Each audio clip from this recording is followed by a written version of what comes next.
السلام عليكم البنات. اليوم غنشارك معكم واحد لاطاغت راها كتجي زوينه باللوز. شفتها في مواقع التواصل وقلت عجبتني وقلت نشاركها معكم. غندير هنايا عندي 4 البيضات، عندي كاس ديال السكر سنيده بطبيعه الحال لابار بقياس كاس العنبه، وعندي هنايا قريصه ديال الملح، ضروري واحد القريصه غير شويه هكايا نعدلو بها الذوق. صافي غادي نطربوا هادشي مزيان مزيان بالطراب الكهربائي.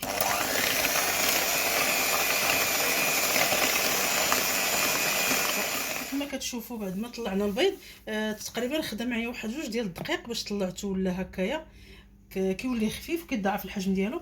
غنزيد هنايا 2 الكيسان ديال العنبه ديال اللوز، دقيق ديال اللوز.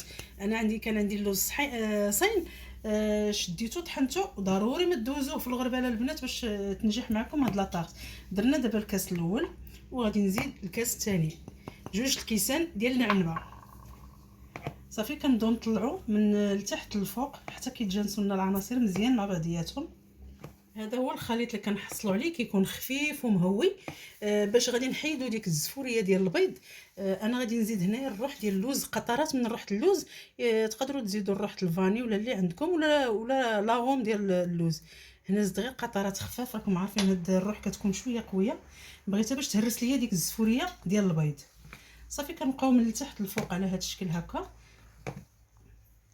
حتى كيتخلطوا لينا، وغادي نديرها في المول وندخلها للفران ان شاء الله على 150 درجه. هذا المول اللي فرشت فيه البابي سلفيريزي، ومن الجناب درت ليه دهنته غير بالزبده من الجناب كيف ما كتشوفوا.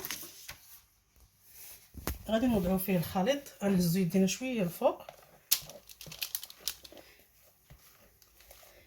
عندي هذا المول هذا القطر ديالو 28. بعد ما وضعنا الخليط هكايا في المول كيف ما كتشوفوا، غادي ندير هنايا اللوز ايفيلي من الفوق.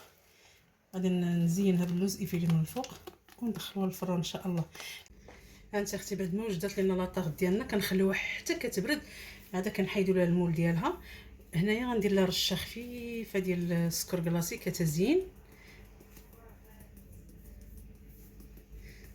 صافي غادي نشاركها معكم من داخل كيفاش كتكون، راها خفيفه وزوينه بزاف بزاف بزاف. غير جربوها راها كتجي زوينه.